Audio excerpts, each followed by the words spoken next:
All right. So today's poetry lesson is on tone. So we're going to go through tone. So our poetry slam to start off with today. This is Felicia Rashad. She is a famous actress. Started on the Cosby Show as the mom. Very, very famous. And she's going to read a poem. It's a little bit more subdued than yesterday, but I love the content of it and her cadence with it. It's actually written by her mom, which is sort of cool. So this is called Artist. It's not really enough to say about our next guest. I went to go see her performing in a play, and she made me cry, man. And it was just a reminder and a reaffirmation of the type of power and beauty and grace. And I'm really glad that she's here to be with us. It is truly indeed an honor and a pleasure to introduce Miss Felicia Rashad.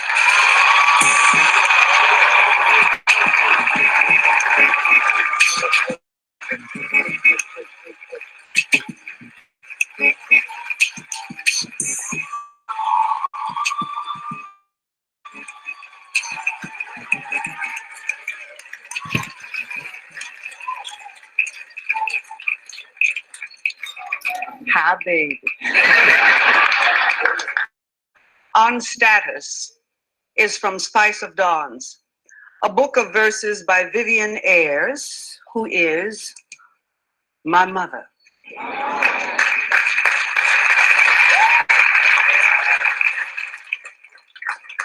'Twas many a year since I left home, a girl Hades bent to roam. Can't take this town, I used to say.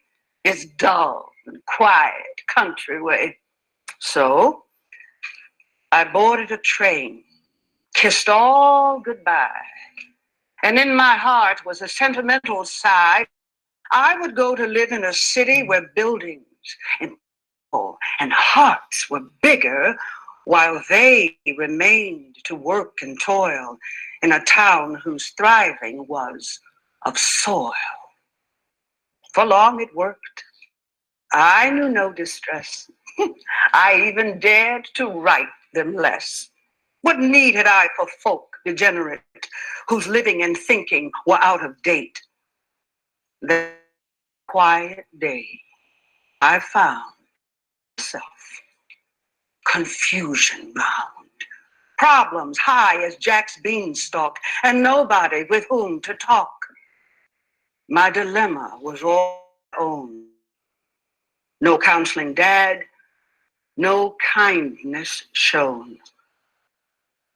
And for once, I knew my status. Cockroach in the Park Theater. Now my heart knows no delight like a trip to the old home site. Not for money would I scoff at a screen door hanging off. So they've got no tall skyscrapers, clowns in nightclubs cutting capers. It's home. The folk are warm. And most of all, I belong. All right. That poem just gives me goosebumps whenever she delivers it. I think she's got a great voice and the things that she sort of accents. What do you all think? Absolutely. I think her tone and the way she speaks and her cadence just moves it just enthralls you into the poem and makes you just really think about it. Agree. I think if you even not focusing on the words that she is saying, it's like you get that tone and you get the message she's trying to convey from the pauses that she uses and how she emphasizes certain words and her stage presence and just how she delivers. And then when you think about the actual words that she is saying, it's even more powerful. Yeah. She has a very strong presence, and it's very easy. What she is portraying, her feelings that she portrays, it's very easy to get that. Yes, and it's interesting too that she has the whole poem memorized. She still carries the book, which is almost purposefully to show that she's reading her mom's words, right? That she doesn't have to look at that book, but she emphasize, that her mom wrote it and it's her mom's book. So that's sort of cool. It is. And there will be a day where you will want to move away from home. And if you do, there still will be nothing like home. It's sort of like what she went through. All right. So, author versus speaker. You want to do this, Miss Terrell? Yes, author versus speaker. The author is a person who writes the poem, just like her mother wrote that poem. And the speaker, the voice speaking directly to us, could be a fictional character or animal or even an object.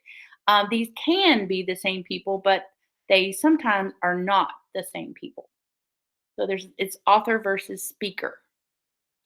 Yeah.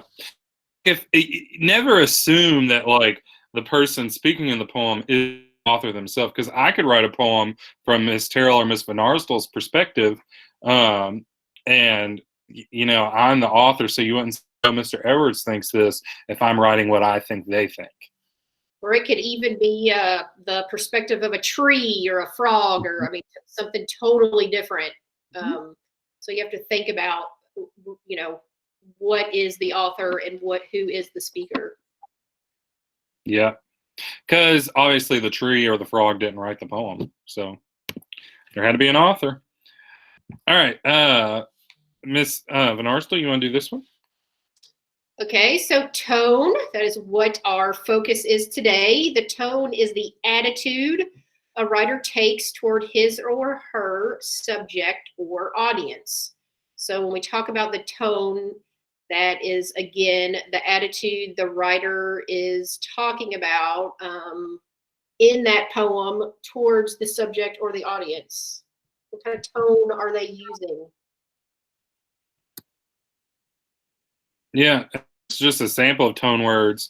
Maybe they're sad about the subject. Maybe it's ironic tone. Could be sympathetic, angry, bitter, unemotional, disappointed, etc. So let's think about this. So think about what is the tone of this song. I'm not going to play the full song or music video, just of it.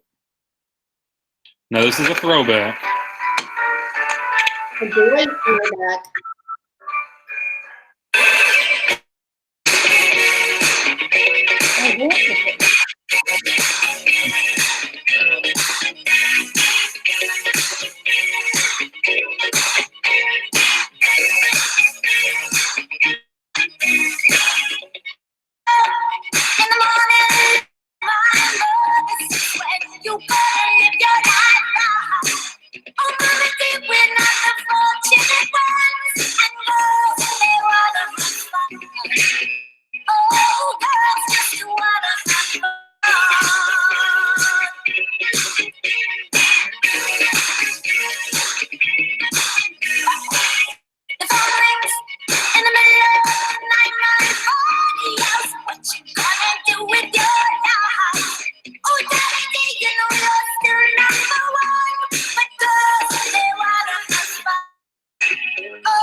So notice the tone, very upbeat, right? They're happy. They just want to go out, have fun.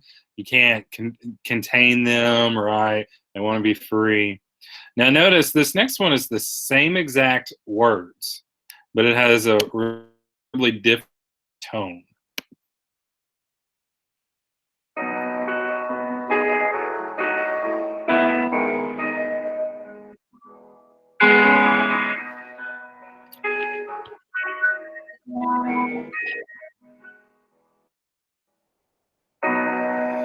Came home in the middle of the night.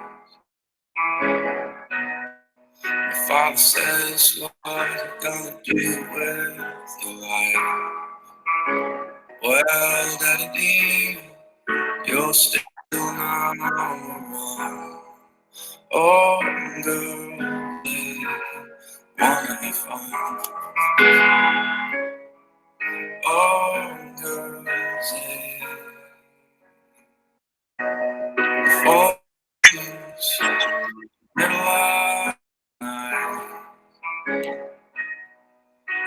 father says when you will live your life right. Well, mother dear, we're not the fortunate ones. Oh, girls, they wanna have fun. Notice the tone is completely different, right? Like it's almost he feels for girls who feel like they have to go out and show off and have fun by doing those things to make them feel whole. So same words, but two completely different tones. Definitely. Yeah. So let's look at Wondrous Winter, right? So Ms. Terrell, you want to read this one?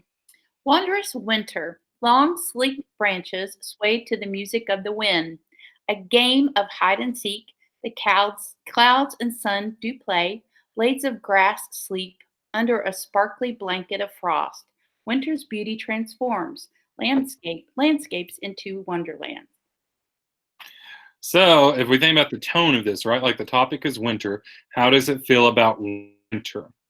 Well, it's cheerful, right? Like it's definitely a positive tone.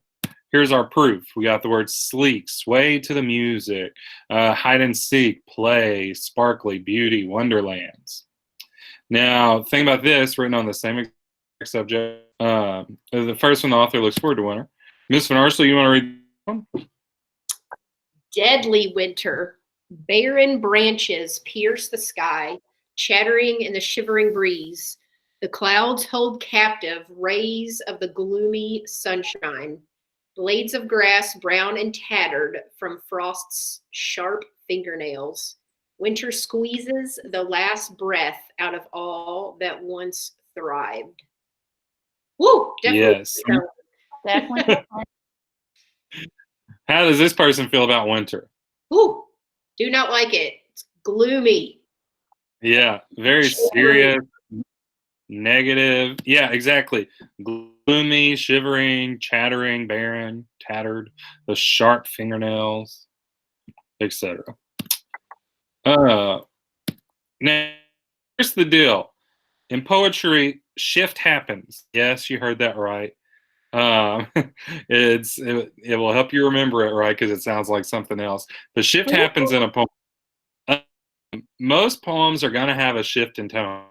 It will start off one way, but then it will transition to a second tone. So you got to be on the lookout for that. So most poems will have two tones. You want to find the shift, look at transition words, right? Like then, but, yet. Look at a change maybe in the language, like in the rhyme scheme or the tense. Goes from past to present. Now here is a good example of this from the movie Things I Hate About You. All right. Everyone has found time to complete their poem, except for Mr. Donna, who has an excuse. Chef, lose the glasses. All right. Anyone brave enough to read theirs aloud?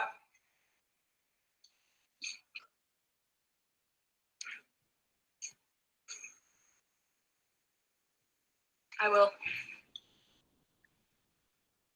Lord, here we go.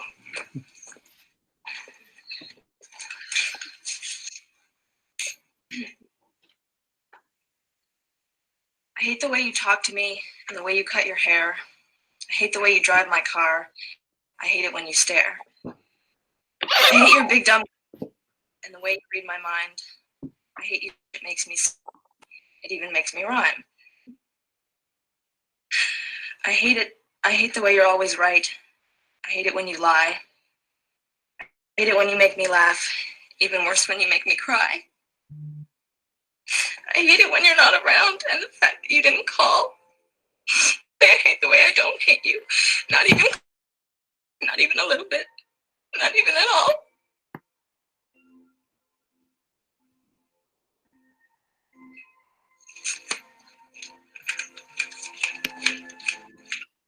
Great, right? But that's a really good example of, the first, the tone is just awful towards him. She hates him so much.